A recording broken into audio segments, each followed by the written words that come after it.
तेजश्री अपना चरणों में कोटि कोटि दंडवत प्रणाम। आप परम पूज्य 108 गोस्वामी मनोज कुमार जी महाराज मोटा मंदिर मुंबई खाते बिराजो छे। आप सी दर थर्सडे महीना में 2 थर्सडे એટલે ઇન્ડિયાના ફ્રાઈડે સવારે અમને વચનામૃતનો ગુજરાત આપો છો તો શિવલ્લભા દી સકી છે। હવે દેખાય છે ને બરોબર? एकदम परफेक्ट। हाँ જેસર હું બધાને મ્યુટ કર દઉં, બધાનો અવાજ આવે છે ને તો રમણા પછી हाँ हाँ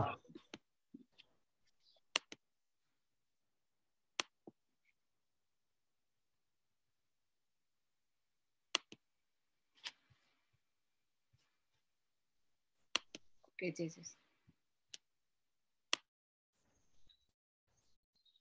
हाँ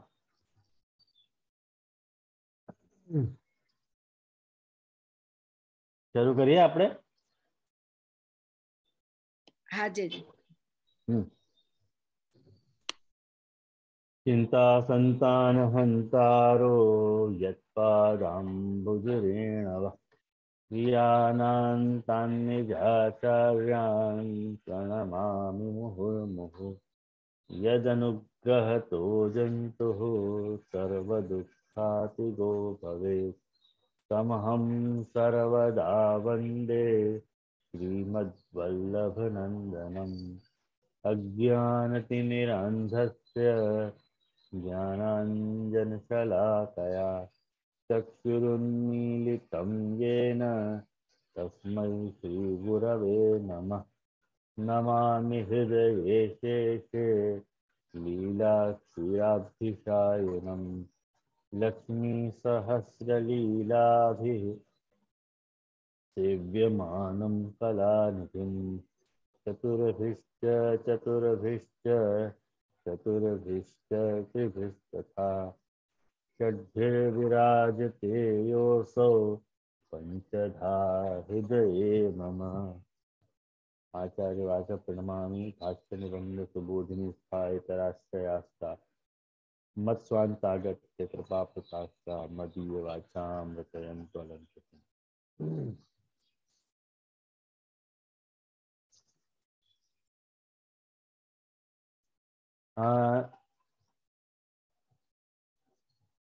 जैसे कि अपनी पिछली बार चर्चा चल रही थी, अपन श्री गोसाई जी को 31वां नाम कर्म जाड्य भी दुष्टांशु ये नाम देख रहे थे, और अपन टीका भी देख रहे थे साथ में, और टीका अधूरी रह गई थी तो सबसे पहले अपन वो टीका देख ले। तो टीका में आप देखोगे तो ये बात आई है कि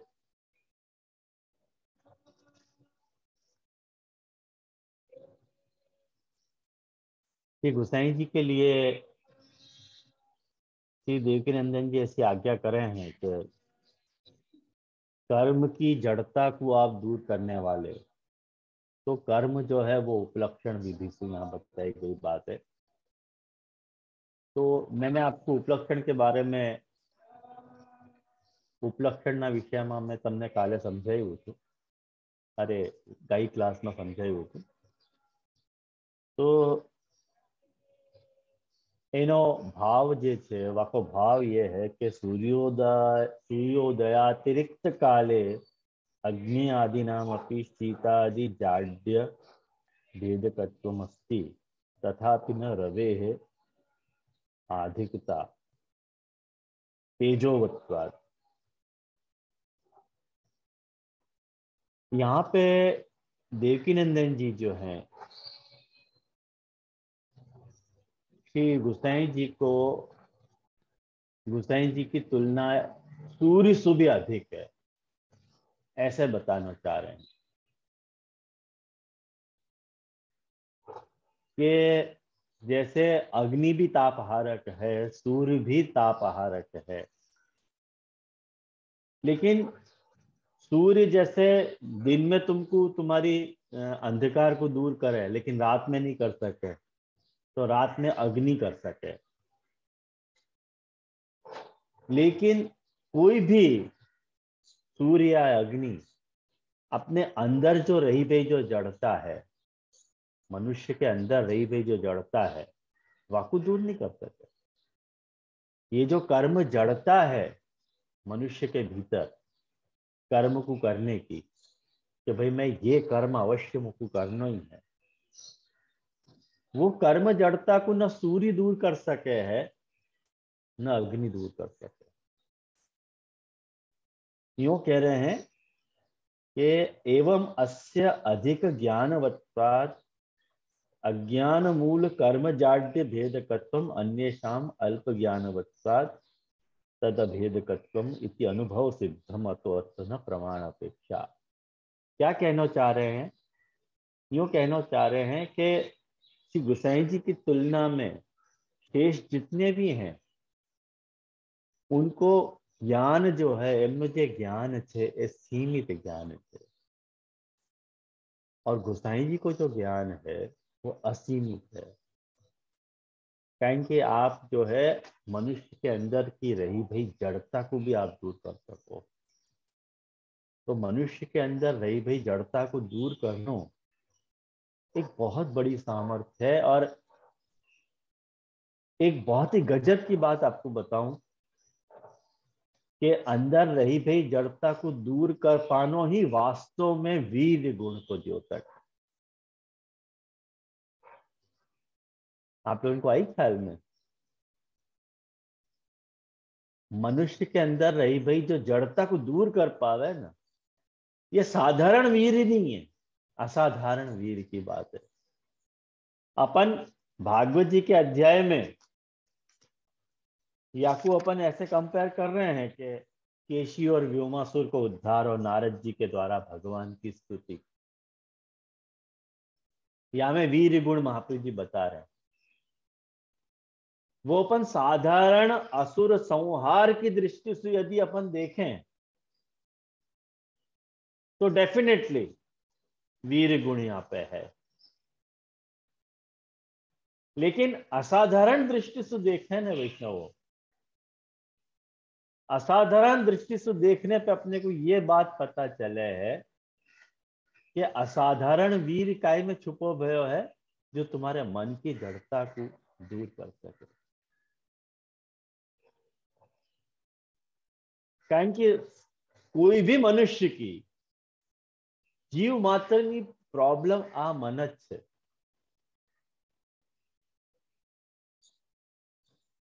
गुजराती में भी कहावत है कि पेट जाने पाप अने बा जाने बाप। ये कहावत है कि नहीं? पेट जाने पाप, तुम्हारा पेट, पेट को अर्थ वहां पे पेट नहीं है, तुम्हारा मन है। तुम्हारा मन जाने के तुमने क्या गलत किया है, क्या सच्चो किया है। अब तुम वो कुछ स्वीकारो नहीं स्वीकारो ये अलग बात है। सबके सामने यदि स्वीकार रहे हो तो बहुत अच्छी बात है, और नहीं स्वीकार कर रहे हो तो वैसी बात है। लेकिन बा जाने बाप अने पेट जाने पाप, जैसे तुम्हारी पिता, तुम्हारी माँ तुमको ये बता सके कि तुम कौन के पुत्र हो, ऐसे तुम्हारा मन तुमको बता सके कि तुम्हारा पाप क्या है। और अपने अंदर के रह गए पाप को जो दूर कर पावे, वास्तव में वीर गुण को द्योतक है वैष्णव। और प्रभु के या ही गुण को पहचान के नारद जी देखो ठाकुर जी की स्तुति कर रहे हैं,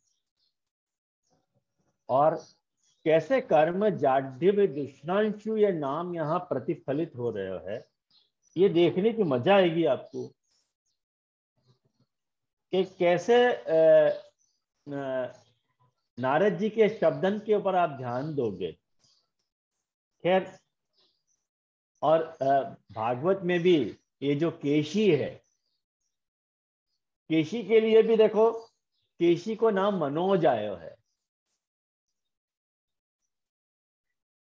आप शुरुआत को पहले श्लोक ही पढ़ोगे ना, केशी तु कंस प्रहिता खुरैर महिम महाहयो निर्जरयन मनोजवा।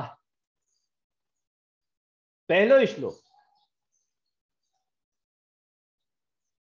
वहां में देखो अनुवाद के रूप में साफ ये बात लिखी हुई है कि कंस ने जा केशी नामक दैत्य को भेजो हो तो वो भारी घोड़ा के रूप में मन के समान वेग सु दौड़तो हुए ब्रज में आयो ना। अब यहाँ पे देखो कैसे कनेक्शन एस्टेब्लिश हो रहा है कि मन के अंदर रह गए पाप को धो के जो धो पावे है वही वास्तव में उष्णांशु है। उष्णांशु मतलब सूर्य। आप लेकिन कंपैरिजन में आप अलौकिक सूर्य हैं और ये तो लौकिक सूर्य है। कर्म क्योंकि आप कर्म की जड़ता को दूर करने वाले हो, या लिए कर्म की जड़ता को दूर करने वाले आप अलौकिक सूर्य हो, ये बताइए बात। और बहुत सुंदर वहां में वर्णन आवे वाके उद्धार को कि ठाकुर जी ने कोई प्रयास नहीं किया। आप देखो असुर को जब उद्धार किया ठाकुर जी ने, केशी मतलब घोड़ा के रूप में ठाकुर जी के सामने आया है। और जब वो घोड़ा के रूप में आया है सामने, तो ठाकुर जी ने वाके आगे के पिछले दोनों पैर पकड़ के वाकु जो है एक बात समझो कि इतनो 100 हाथ दूर पे फेंक दियो। और फिर वो गुस्सा में वापस जो उठ के आया है, तो ठाकुर जी ने अपनी जो भुजा है वो आके मुंह के अंदर डाल दी, घोड़ा के अंदर। और वह वक्त वो जो भुजा है ठाकुर जी की, भागवत में वर्णन आवे कि वो लोहे के समान तपी भई हो गई। और जैसे ही ठाकुर जी ने अपनी भुजा वाके मुख में डाली, वाके सारे दांत टूट के बिखर गए। और फिर वाको तो अंत ही हो गया, ठाकुर जी ने कुछ किया ही नहीं, खाली हाथ डाले अंदर और बाकी सांस रुक गई। ये वीर गुण को परिचायक। ख्याल आया आपको?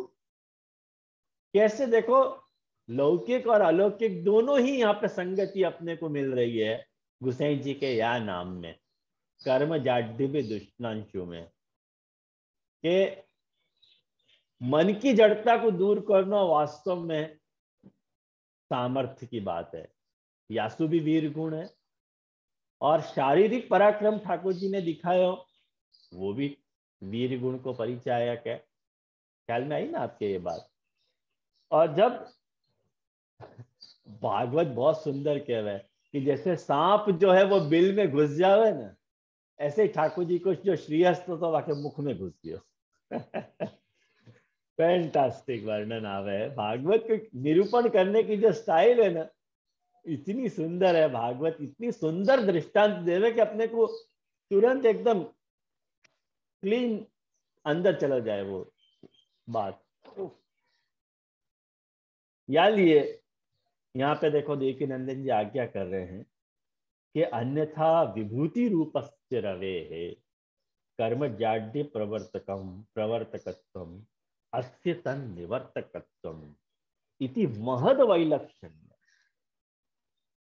ये जो सूर्य है वो तो विभूति रूप सूर्य है। विभूति समझो ना आप, विभूति को मतलब समझो कि नहीं आप लोग? विभूति को अर्थ यह है कि ठाकुर जी को अपनो कोई रिप्रेजेंटेटिव हो ना, वह को अपन विभूति कहते। ख्याल में आयो? जैसे एक आपको विभूति को एक बहुत ही सरल दृष्टांत बताऊं कि जैसे रिसेप्शन की जो प्रोसेस हो है शादी के बाद, अपने यहाँ तो खैर नहीं है, ये वेस्टर्न कल्चर है, लेकिन अब अपने यहाँ भी ये वेस्टर्न कल्चर लगभग तो हर एक इंडियन करे ही है। रिसेप्शन हो गई है शादी के बाद, तो रिसेप्शन में जितने भी इनवाइटीज हुए हैं, जितने भी आमंत्रित मेहमान हुए हैं, वो आमंत्रित मेहमान वर वधु को हर एक आमंत्रित मेहमान को स्वागत करना चाहिए।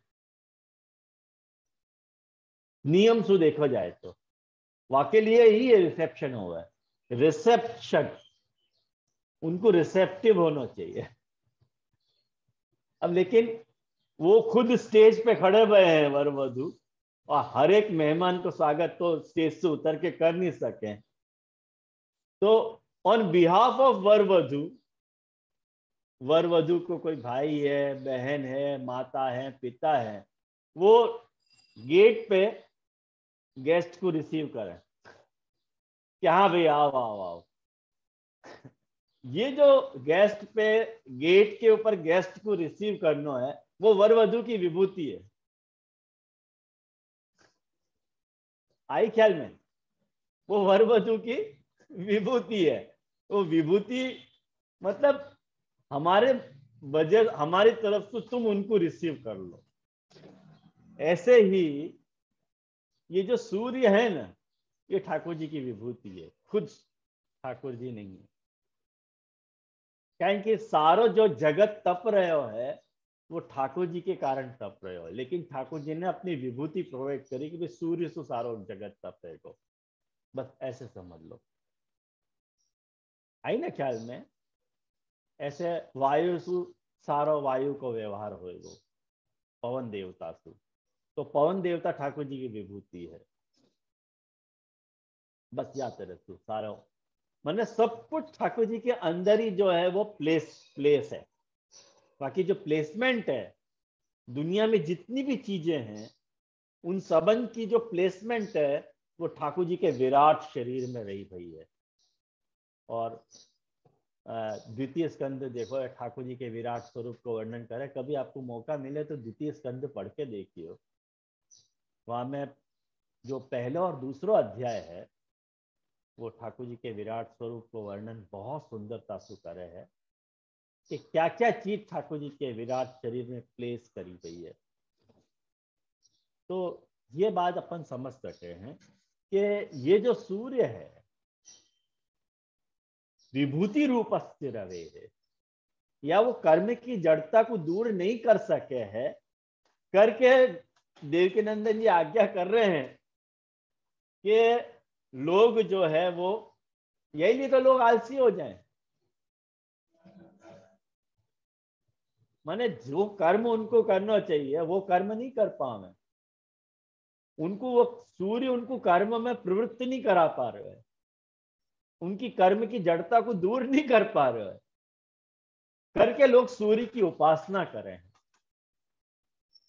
लेकिन श्री गोसाई जी को जो सामर्थ्य है वो देवकीनंदन जी कह रहे हैं कि रवि जो है कर्म की जड़ता को प्रवर्तक है, वो कर्म की जड़ता में अपने को इन्वॉल्व करे, लेकिन अस्य तन निवर्तक, मनुष्य कर्म की जड़ता को छोड़ दे है, श्री गोसाई जी के कांटेक्ट में जो आवे है वो। तो ये जो बात है ना वैष्णव, या लिए वहां पे रघुनाथ जी ने महाप्रभु गोसाई जी को ये नाम कहो कि इति महद वैलक्षण, એટલે महान अंतर है लौकिक सूर्य में और श्री गोसाई जी रूपी जो अलौकिक सूर्य है वहां में। नहीं तो अगर ऐसा नहीं हो तो तदुक्तिर व्यर्था से। गोसाई जी के यहाँ रघुनाथ देवकीनंदन जी आज्ञा कर रहे हैं कि यदि ऐसा नहीं हो तो ये नाम बेकार हो जाता। यदि गोसाई जी व लौकिक सूर्य सु बड़े नहीं होते तो ये नाम कहना व्यर्थ है ना, कहेंगे बड़ो तो सूर्य है, ये कहना पड़ेगा, है ना। चलिए, वास्तव में जो कर्म की जड़ता है, आदमी कर्म जड़ कब बने, जब मन में वाह तेरे की बात कोई घर कर जाए, तब कर्म जड़ बन जाए। जैसे मैंने आपको पिछली बार बताई थी ये बात कि मतलब जो लोग मर्जात पालन की जो एक जड़ता है वो अपने हृदय में बैठ जाए, फिर वास्तव अपन उबर नहीं पावे, लाख अपन वाको उपाय करे ना तो अपने को वो बात चुभती रहे। भले महाप्रभु जी चिल्लाते रहे कि भाई सहजादेश कालो थलोक वेद निरूपिता संयोग जाह स्पर्श जाश्च न मंतव्या कथिंचन। अरे भाई उन दोषन को सेवा में मत मानो, जैसे ही तुम सेवा से बाहर निकल रहे हो वाह बखत तो वो दोष तुमको लगने और लगने। लेकिन सेवा करने से रुको मत, सेवा तो तुम करो, लेकिन कर्म जड़ता के कारण अपने को वो बात क्लिक नहीं हो रहा, कहीं मन में वो बात घर कर गई है। और मन में से वह बात को खींचने के लिए वीर की जरूरत है, सामर्थ्य की जरूरत है, बल की जरूरत है, पराक्रम की जरूरत है, और वाकु दूर कर रहे हैं गोसाई जी। वार्ता प्रसंग में भी आपको देखो महाप्रभु जी गोसाई जी के कर्म जड़ता को, कर्म जड़ता के निवारक गोसाई जी कैसे हैं, वाको आपको उदाहरण मिल जाएगा कि दामोदर झा करके वड़नगर के वैष्णव होते, वो सारे वैष्णव उनको टीलुआ टीलुआ कह के चिढ़ाते थे कि सारे वैष्णव एक टीलुआ हैं। क्यों टीलुआ हैं? तो कहते थे कि ये लोग को, इन लोगों को जो मार्ग है ना वो वेद मूलक नहीं है, ये पुष्टि भक्ति मार्ग वेद मूलक नहीं है, ऐसे कह के चिढ़ाते थे। एक बार गोसाई जी पधारे वड़नगर में और सब वैष्णव ने विनती करी कि भाई ये दामोदर झा करके एक ब्राह्मण है, वो अपने मार्ग को चिढ़ा तो रहे कि ये मार्ग वेद मूलक नहीं है, वेद मूलक नहीं है, आप आको कछु कृपा करके कृपाना जाको कुछ उपाय करो ना। गोसाई जी ने कही कोई बात नहीं, मैं देखूं। शास्त्रार्थ भयो सौर ब्राह्मणन को गोसाई जी ने निरुत्तर किए, और वाक्य बाद दामोदर झा गोसाई जी के पास आए, दंड प्रणाम किए, उनके के महाराज मुझको शरण लो। और दामोदर झा ने एक बात कही कि अब तक तो मैंने छिलका ही कूटे थे, અત્યાર સુધી तो छिलका ज कूटिया। तो देखो कितनी बड़ी बात कही, ये कर्म जड़ता को बेस्ट एग्जाम्पल है। आप लोग ध्यान में रखोगे तो वार्ता सुविया की संगति अपने को यह नाम से मिले है। ऐसे एक नहीं बहुत सारे उदाहरण कर्म जड़ता को दूर करने वाले गोसाई जी की वार्ता में आपको मिल जाएंगे, तो वो आप ध्यान में रखो। तो वैसे जहां तक या कि भागवत संगति के प्रश्न है, कर्म जाड्य दुष्टंशु या नाम तो कर्म जाड्य दुष्टांशु ये जो नाम है वह में मैंने आपको जैसे बताया हो कि केशी को उद्धार किया है ठाकुर जी ने, और ब्राह्मण को मैंने नारद जी की स्तुति आई है वहां में, और नारद जी ने ठाकुर जी के वास्तविक स्वरूप को वर्णन वहां में किए है। तो मैं कैसे कर्म जड़ता को दूर करें हैं, वो ऐसी कौन सी क्वालिटीज हैं, एवा कया गुणों छे ठाकुर जी में કે જે ગુણો થકી ઠાકોરજી પોતે કર્મની જડતાને दूर કરી રહ્યા છે। तो कुछ क्वालिटीज मैंने चेकआउट करी हैं, खाली मैं आपको मार्किंग करा रहा हूं। जैसे 4-5 बात, 8-10 बात हैं, देखो आप मार्क करोगे तो आपको मिलेगी। श्लोक नंबर 11 के ठाकुर जी को जो स्वरूप है वो मन और वाणी को विषय नहीं है, पहली बात। दूसरी बात, आप योगेश्वर हैं। तीसरी बात, सारे जगत को आप नियंत्रण करो हो। चौथी बात, आप सबके हृदय में निवास करो हो और सबके सब आपके हृदय में निवास कर रहे हैं, ये चौथी बात है। वाक्य बात, पांचवी बात, फिर भी पुरुषोत्तम के रूप में आप सबके नियंता के रूप में हो और सबके साक्षी के रूप में आपको अनुभव होगा, ये पांचवी बात है। प्रभु सबके अधिष्ठान हैं लेकिन स्वयं अधिष्ठान रहित हैं, ये छठी बात है। सृष्टि के प्रारंभ में ठाकुर जी ने गुणन की सृष्टि करी और गुणन को ही स्वीकार करके जगत की उत्पत्ति स्थिति और लय को कार्यक्रम बनाया, और प्रलय करते रहेंगे। ठाकुर जी की 7वीं क्वालिटी नारद जी मेंशन कर रहे हैं।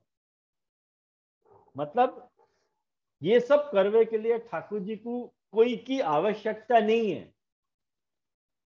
क्योंकि आप सर्वशक्तिमान हैं और सत्य संकल्प हैं, ये 8वीं बात है।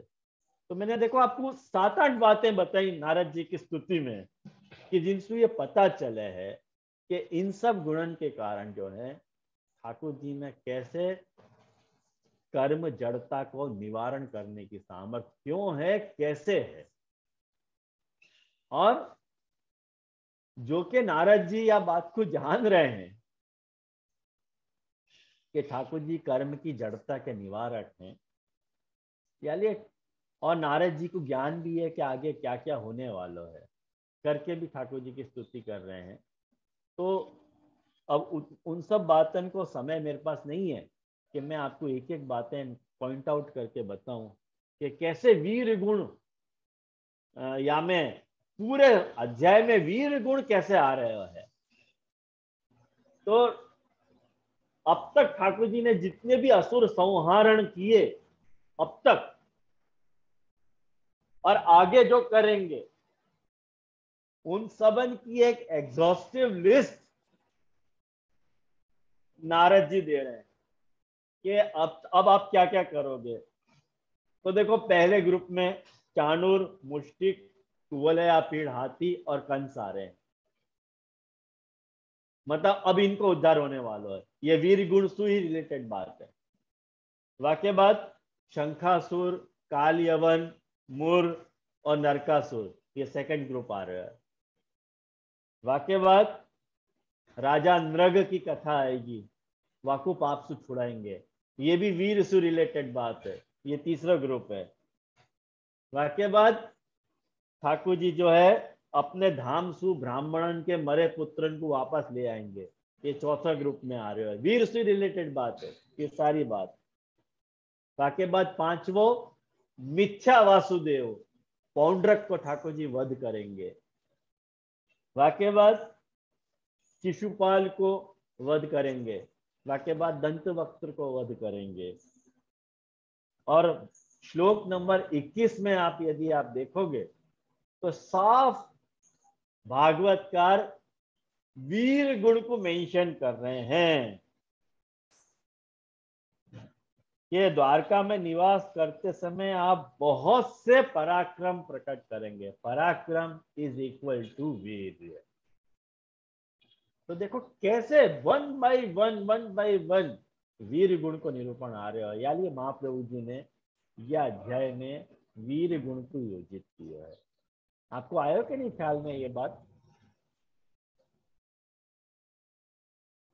बाकी बात जो है बहुत सारी बातें आगे और भी हैं जिनको मैं समराइज नहीं कर पा रहा हूँ, मैंने बहुत सारी मार्किंग करी है। तो जब मैं आपको पग पग पे पता चले कि ठाकुर जी में वीर गुण कैसे है, तो अपन ने यह कर्म जाड्ढी भी दुष्णांशु ये जो नाम है या को अपन ने भागवत के एंगल सु, श्री गोसाई जी के चरित्र के एंगल सु और याकू श्री देवकीनंदन जी की टीका के एंगल से भी देखते। आपको आई ये बात ख्याल में। और करके या अध्याय में कर्म जाड्ढी दुष्णांशु जो है ये नाम प्रतिस्फुट हो रहे हो, एकदम एकदम उभर के सामने आ रहे कि हाँ वास्तव में ठाकुर जी कर्म की जड़ता को दूर करने वाले हैं। या के बाद देखो या के यही अध्याय में व्योमासुर को भी उद्धार आ रहे है, वो कथा तो मैंने आपको बताई नहीं। तो व्योमासुर को जो उद्धार है वो भी जो है वो वीर गुण से ही रिलेटेड है। जो व्योमासुर जो है तो वो या ढंग से देखो वर्णन आवे है कि ग्वाल के रूप में आयो तो और सारे ग्वाल बालन को चुरा के गुफा में बंद कर देते तो कि ठाकुर जी ने भी वाको ऐसे ही मारे हो। कुछ ठाकुर जी ने वाको विशेष नहीं कियो, वाको दोनों हाथ से जकड़ के वाको भूमि पे गिरा दियो और पशु की भांति गला घोंट के वाको मारे। वर्णन आवे भागवत जी में पढ़ लीजिए तो ये पूरा कहीं कि वो भी कर्म जड़ है, केशी भी कर्म जड़ है। तो और कैसे कर्म की जड़ता को दूर करने वाले ठाकुर जी उष्णांशु हैं, ऐसे ही वही फैशन में गोसाई जी भी कर्म की जड़ता को दूर करने वाले उष्णांशु हैं। महाप्रभु ठाकुर जी गोसाई जी में और ठाकुर जी में अंतर नहीं है, ये बात अपन ने समझी। फर्क इतना है कि वहां साधारण असुरन को मारनो भागवत में, और यहाँ पे कर्म की जड़ता रूपी असुर को मारना, ये फर्क है। गुसाई जी के चरित्र में और भागवत के चरित्र में अंतर ये है कि यहाँ असुर कौन है? कर्म जड़ता, ये अपने अंदर एक असुर है। और भागवत में रियल असुर है, जो व्योमासुर है, केशी है। बस डिफरेंस यह बात को है। और दूसरी और भी बात वामे भागवत में आई है, जो नारद जी की स्तुति में आई है बात, वो भी मैंने आपको समझाई थी। तो मुझको लगे ये नाम अपन ने अच्छी तरह से देखे है। आज अपन दूसरो नाम देखेंगे, भक्त नेत्र सुधाकर। भक्त नेत्र सुधाकर, ये गुसाई जी को 32वां नाम है, 32।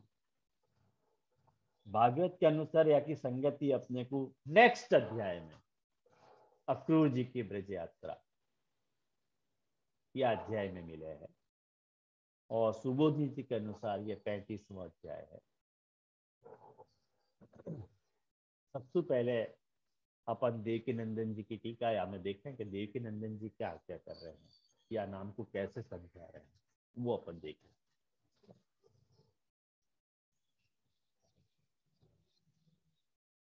अब आप देखो कि ननु उष्णांशुत्व उक्तौ भक्ति ताप करत्वम भवे इति आशंक्य। भाई गुसाई जी को अपन ने उष्णांशु कही। उष्णांशु मतलब सूर्य।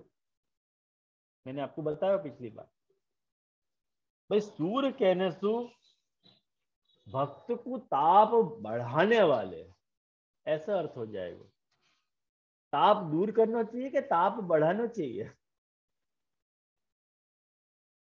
ताप को दूर करने की वाली बात है, ताप को बढ़ाना थोड़ी चाहिए। तो ऐसी आशंका जब होवे तो नाम, दूसरो नाम गोसाई जी को कह रहे हैं नामांतरम आहु भक्त नेत्र सुधाकर।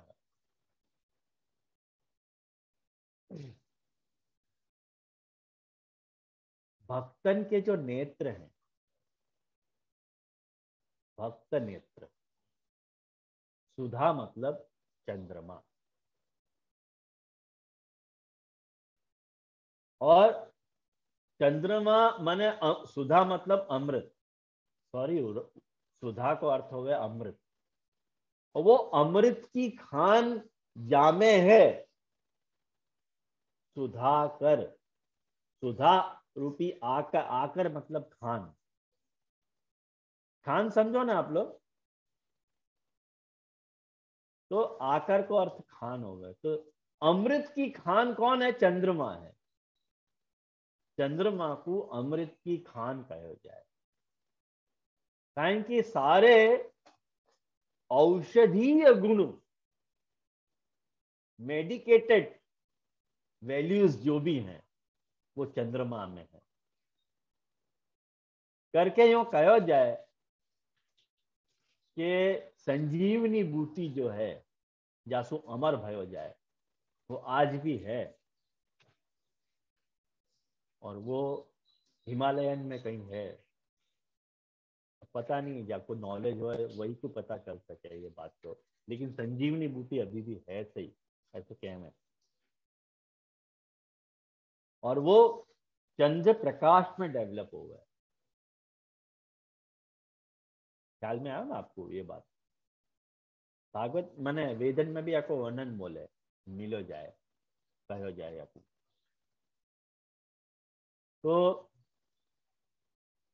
भक्त के जो नेत्र हैं, वाकु यदि स्वरूप रूपी अमृत पिलाया जाए तो वाकई जो ताप हारकता है वो दूर हो जाए।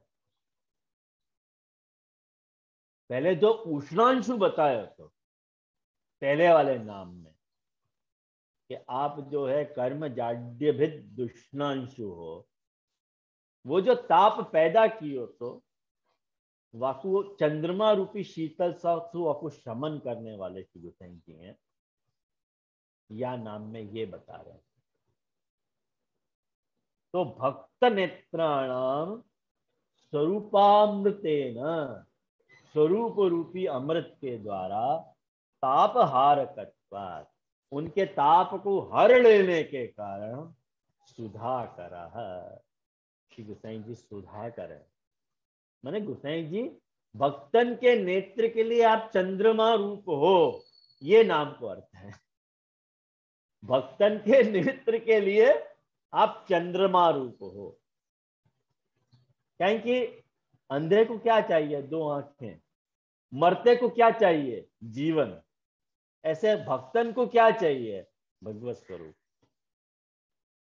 उनको जो भी ताप ताप पैदा भयो है श्री गोसाई जी के उष्णांशु स्वरूप के कारण, वो ताप को दूर करने वाले श्री गोसाई जी स्वयं है। तो सुधा कर, तो कह रहे कि शीतांशु, आप शीतांशु हो, चंद्रमा के समान हो। अरे भाई ये तुमने क्या गलत बात कह दी? देवकी नंदन जी आज्ञा करें कि एक तरफ उनको सूर्य कह रहे हो और एक तरफ उनको चंद्रमा कह रहे हो। ये बात तुम्हारे गले नहीं उतर रही है।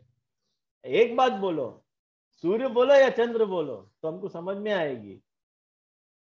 देवकी नंदन जी खुलासा कर रहे हैं बात को कि विरुद्ध धर्म आश्रयत्वम न विरुद्धम, विरुद्ध धर्म द्वय आश्रयत्वम। भाई दो विरुद्ध धर्म को आश्रय एक ठिकाने होना, ये विरुद्धता नहीं है। मैं जहां सूर्य वहां चंद्र रहे क्या? नहीं रहे। जहां चंद्र होवे वहां सूर्य रहे क्या? नहीं रहे। लेकिन आप सूर्य भी हो, आप चंद्र भी हो, तो दो विरुद्ध धर्म को आश्रय चरण एक ठिकाने श्री गोसाई जी में है। ये बात आप कैसे समझा रहे हो? अरे भाई श्री गोसाई जी जो है भगवान है, भगवान में ही तो विरुद्ध धर्म को आश्रय रह रहे है। वही तो, ये लिए तो भगवान है, नहीं तो अपने जैसे नहीं हो जाते। ख्याल में आया कि नहीं ये बात? लक्ष्य में आई आप लोगों के? अपने जैसे गोसाई जी होते, लेकिन गोसाई जी में विरुद्ध धर्माश्रय का है। जैसे पिछले अध्याय में अपन ने पढ़े हो, तो पिछले अध्याय में मैंने आपको नारद जी की स्तुति के बारे में बताया हो, तो कि मैंने गोसाई ठाकुर जी कैसे हैं, ये पुरुषोत्तम के रूप में सबके नियंता हैं। अब देखो, सबके हृदय में निवास करना एक बात, और सबके सब आपके हृदय में निवास करें एक बात। बोलो, ठाकुर जी सबके हृदय में है, ये बात तो समझ में आ गई। लेकिन सबके सब आपके हृदय में निवास कर रहे हैं, ये बात कैसे समझ में आएगी? विरुद्ध बात है। आप सोचो तो आप समझ में आएगी आपको। ठाकुर जी सबके हृदय में विराजे हैं क्या? नहीं? ठीक है, सबके हृदय में ठाकुर जी हैं, लेकिन सबके सब कहां विराज रहे हैं? आपके हृदय में। अरे ये तो विरुद्ध बात हो गई। ठाकुर जी के हृदय में सब है, ये सबके हृदय में ठाकुर जी हैं, विरुद्ध बात है। लेकिन ठाकुर जी तो ऐसे ही है, वो विरुद्ध धर्माश्रय ठाकुर जी कुछ हो गए। आपको आई ख्याल में? सारी जो विरुद्ध बातें हैं वो सब ठाकुर जी में शोभित हो रही हैं, भूषण रूप हैं। या लिए देखो, बहुत सुंदर वेद में वर्णन आवे वैष्णव कि जैसे ये भूमि भी विरुद्ध धर्माश्रय रूप है। कहेंगे भूमि को ठाकुर जी को फेमिनाइन रूप मानो जाए, ठाकुर जी को भूमा कहो जाए, वेद में ठाकुर जी को भूमा कहो है, और या पृथ्वी को भूमि कहो है। क्यों? कि सारे विरुद्ध धर्म यहां में एक साथ रहे हैं। आपको सोचोगे तो ये बात क्लिक होगी कि भूमि मंदिर और स्मशान को भी धारण करे, मंदिर को भी धारण करे और स्मशान को भी धारण करे कि नहीं? भूमि जो है शेर को और खरगोश को भी एक साथ धारण करे है। सब रहने के नहीं भूमि पे पॉसिबल है? एक रूम में शेर और खरगोश को रख दो, नहीं रह सके। लेकिन भूमि कैसे करे? सबको धारण करे। वो धारण करे है, उन सबको पालन करे है। यानी वो भूमि ठाकुर जी को फेमिनाइन रूप है, और वह को जो मैस्कुलाइन रूप है वो भूमा है, प्रभु है स्वयं। यानी मैं ठाकुर जी के लिए सबको कहो है वेद में कि तू भूमा है। तो ये बात अपने को समझनी चाहिए कि यह अध्याय में ठाकुर जी के लिए, मैंने गोसाई जी के लिए ताप हारकता को उपाय बता करके कि भक्त रूपी नेत्र के लिए, भक्तन के भक्त नेत्रन के लिए आप चंद्रमा स्वरूप हो, तो विरुद्ध धर्माश्रयता बताइए। और जब विरुद्ध धर्माश्रयता बताइए तो अपने को ये समझ में आना चाहिए कि कारण कि आप जो है भगवान हैं, वो भगवान जो विरुद्ध धर्म के आश्रय है, उष्णांशु भी है और सुधाकर भी है। ऑन द वन हैंड वो उष्णांशु है और दूसरे हाथ से वो सुधाकर है। फैंटास्टिक बात है ये। देखो, अपन सोचे तो अपना ध्यान जाएगा इन सब बातों पे, और यहाँ की संगति आपको देखनी है। तो यह अध्याय में अक्रूर जी की जो ब्रज यात्रा है, वहां में आपको यह अध्याय की या नाम की संगति मिलेगी कि यहाँ पे ठाकुर जी को एज ए भक्त नेत्र सुधाकर रूप से ही वर्णन कर रहे हैं वेद व्यास जी। आप यदि अक्रूर जी की ब्रज यात्रा हटा के आप यहाँ पे यदि भक्त नेत्र सुधाकर लिख दोगे ना, तो आपको एकदम समझ में आ जाएगी बात। आप सोचोगे कि मनोज भाव एकदम ढंपास कर रहे हैं, एकदम ऐसी बात कर रहे हैं कि समझ में ही नहीं आ रही है। अरे नहीं नहीं, मैं कोई ऐसी बात नहीं कर रहा हूं, मैं आपको प्रमाण के साथ बोल रहा हूं। सुबोधनी जी उठा के देखिए महाप्रभु जी की या अध्याय पे, भागवत जी के सुबोधनी जी के अनुसार ये 35वां अध्याय है, और भागवत के अनुसार ये 38वां अध्याय है, 38। अब यह अध्याय में आप देखो, शुरुआत में ही श्री महाप्रभु जी क्या आज्ञा कर रहे हैं कि पंचत्रिंशे भक्ति मार्ग स्थापनाय निरूप्यते अक्रूर आगमनम भक्ति ही फलम चैव ही मानसम।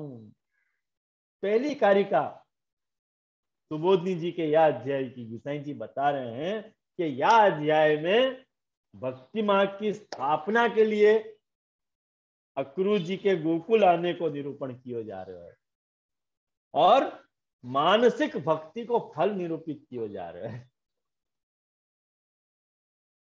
अब ये देखो, महाप्रभु जी कह रहे, मैं तो नहीं कह रहा हूं कि यहां में अक्रूर जी के गोकुल आने को निरूपण किया जा रहा है और उनके मानसिक भक्ति को फल निरूपित किया जा रहा है।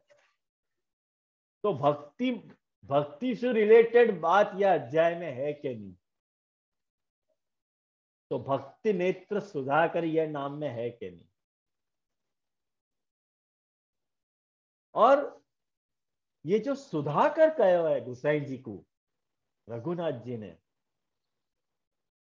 वो सुधाकर नाम वैष्णवों या जय में ऐसे जाके फिट हो रहे हो है कि जैसे रघुनाथ जी ने यही सोच के नाम लिखे हुए। मैं आपको या जय के बारे में इन डिटेल चर्चा करूं, थोड़ी बहुत या की बात मैं सोच रहा हूं या क्लास में बताऊं, और दूसरी जो रह गई बात नेक्स्ट क्लास में बताऊंगा, क्योंकि ये अध्याय बहुत इंपॉर्टेंट अध्याय है। अब देखो सुखदेव जी वर्णन कर रहे हैं, मैं आपको कदम कदम पे पॉइंट आउट करूंगा, आप लोग खाली पॉइंट्स लिखिए कि कैसे ठाकुर जी भक्त नेत्र सुधा करें। ये आपको क्लिक होगी ये बात, खाली आप पॉइंट्स नोट डाउन करते जाओ। अक्रूर जी, जब वक्त कंस ने अक्रूर जी को ठाकुर जी को लिवा लाने के लिए गोकुल भेजे, तो सुबह भाई और प्रातः काल होते ही नंद बाबा के गोकुल की तरफ वो रथ पे सवार है और चल दिए। और सारी बात अक्रूर जी ब्रज की यात्रा करते समय भगवान कृष्ण की प्रेममय भक्ति सु परिपूर्ण हो गए। देखो, भक्त नेत्र सुधा करता, पहला पॉइंट। मैंने तो नहीं कही ये बात, खुद वेदव्यास जी बता रहे हैं अध्याय में, और अपनो क्रमसु भी यही नाम आ रहा है, भक्त नेत्र सुधाकर। अब वो लगातार अक्रूर जी या बात को सोच रहे हैं, अरे मैंने ऐसा कौन सा शुभ कर्म कर दियो, कौन सी ऐसी तपस्या मैंने करी है कि जाके कारण आज मैं ठाकुर जी को दर्शन करूंगा। अब ये सब बातें जो अक्रूर जी के मन में आ रही है, आप देखो अक्रूर नाम जो है ना, अपन अक्रूर जी को बदनाम करें, ठाकुर जी को लीवा लाए ब्रज से, एक्चुअली ठाकुर जी की इच्छा से सारा काम हो रहा है। अक्रूर जी को बेचारे को कोई दोष नहीं है। अक्रूर तो अक्रूर है, अक्रूर जो क्रूर नहीं है।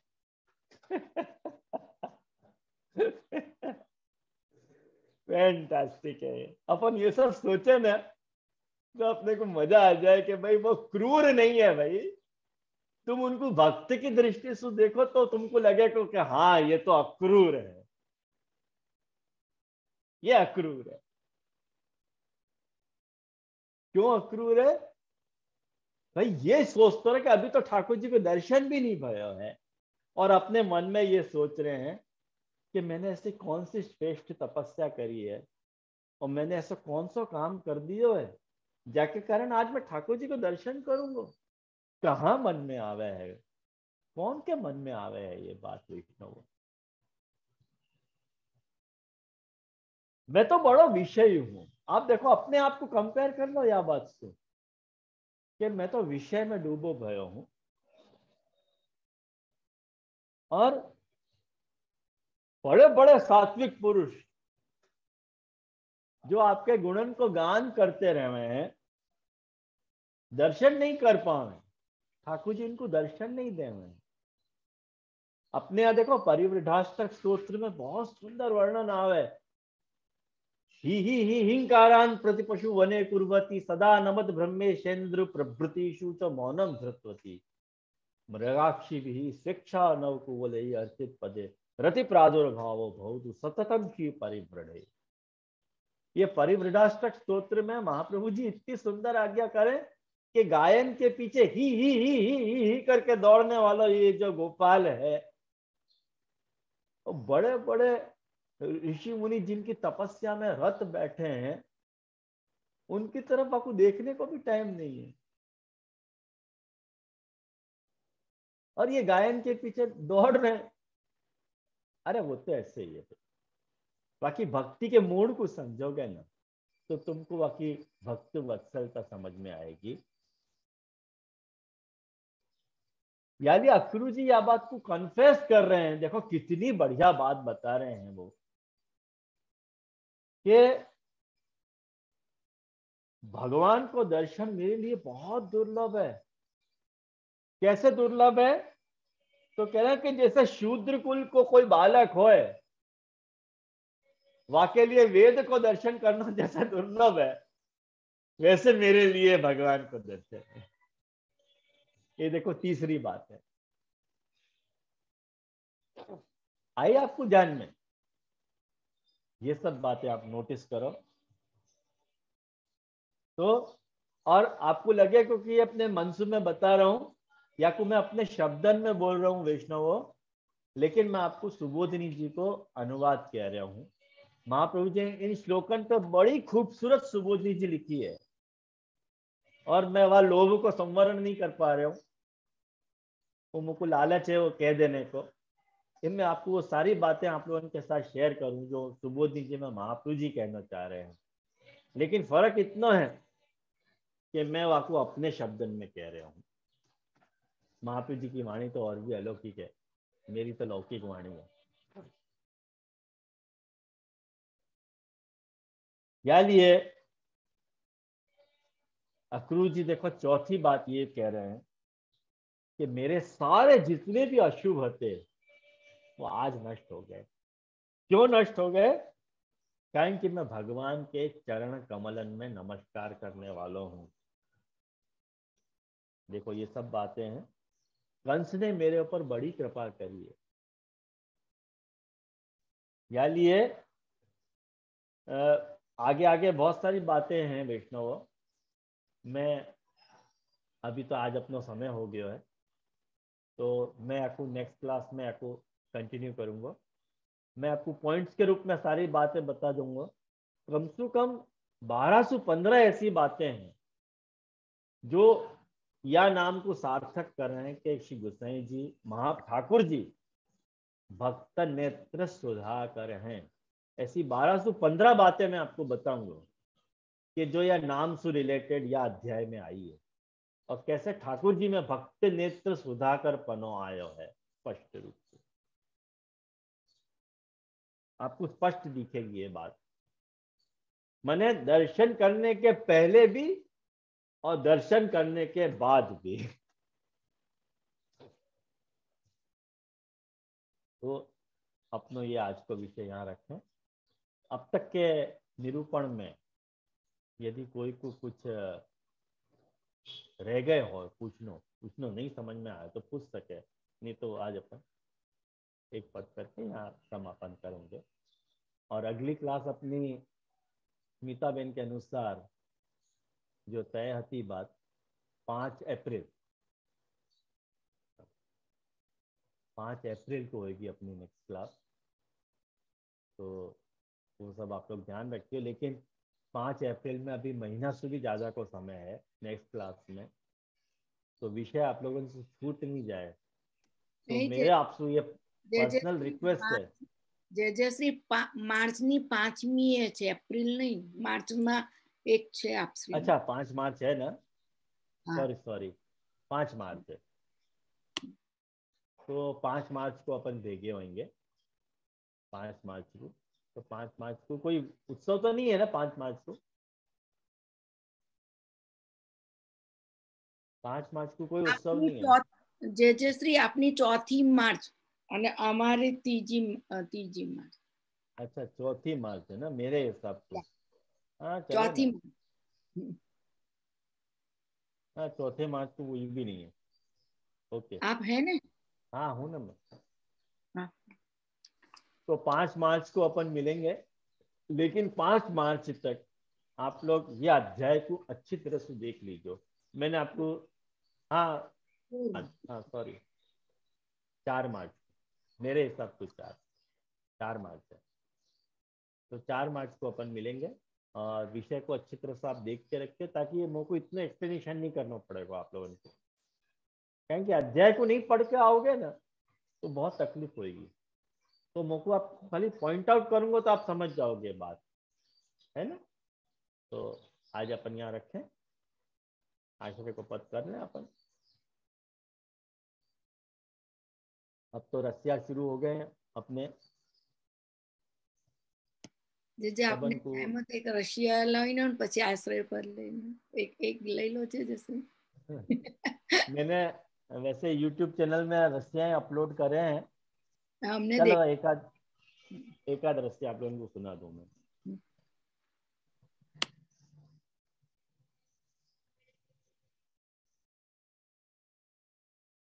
एक बहुत ही पुराना भी रसिया है, कोई नया नहीं है, लेकिन मेरे सारे नए रसिया अभी जो है यूट्यूब चैनल पे अपलोड होने वाले हैं।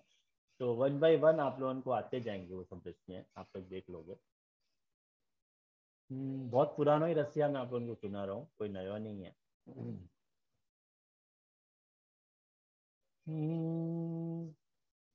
मेरी चूनर में,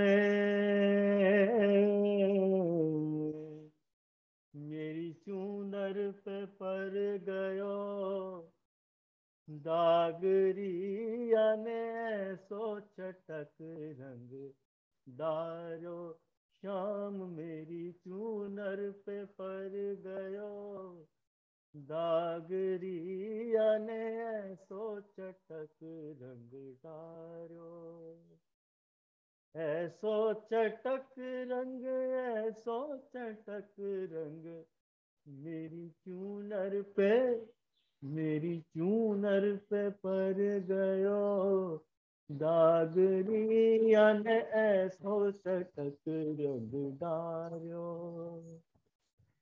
औरन को अचरा न छुवत है, औरन को अचरा न छुवत है, या की मोही सु, या की मोही सु पर मोही सुलग रही लागरी, याने ऐसो चटक रंग डारो श्याम मोरी चूनर पे,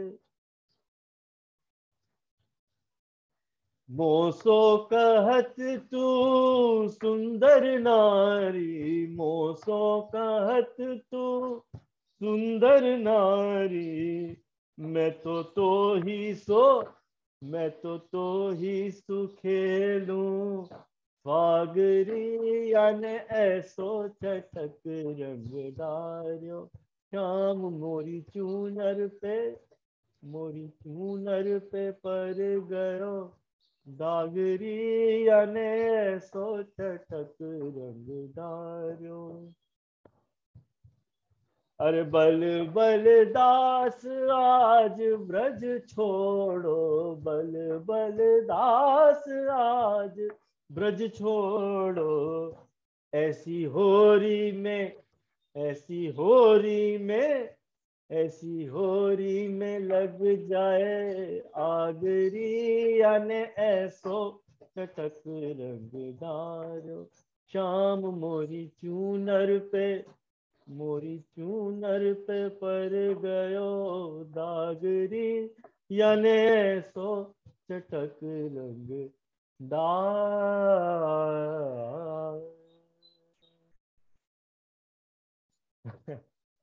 देखो बिना कोई साज के, बिना कोई ताल के मैंने गाया हो सके बराबर नहीं भी हो है, खूब सुंदर છે કારણ કે रसिया, रसिया बिना ताल के गावे में मजा नहीं आवे, लेकिन आप लोग ने कई आलिए गा दिए। હા હા तो जी हाँ, आश्रय का पद कर लें अपन, एक हाँ रात को समापन करें।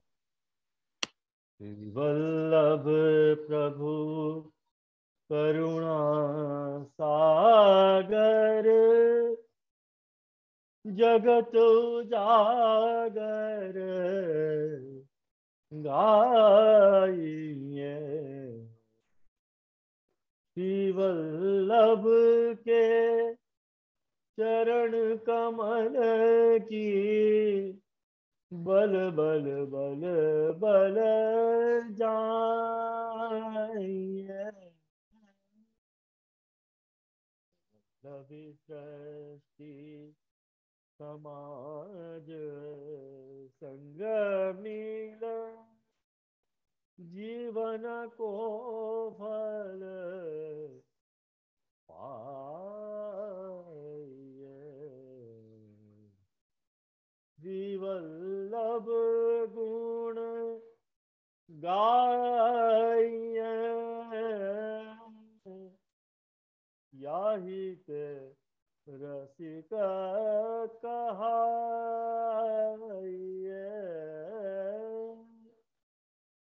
श्री वल्लभ प्रभु करुणा सागर जगत उजागर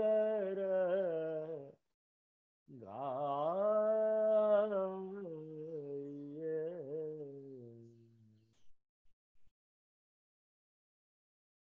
अभी वैष्णव को मेरे भगवत स्मरण है।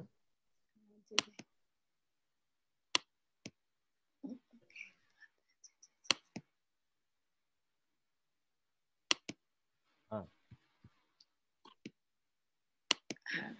रजा लो। हाँ जय जय।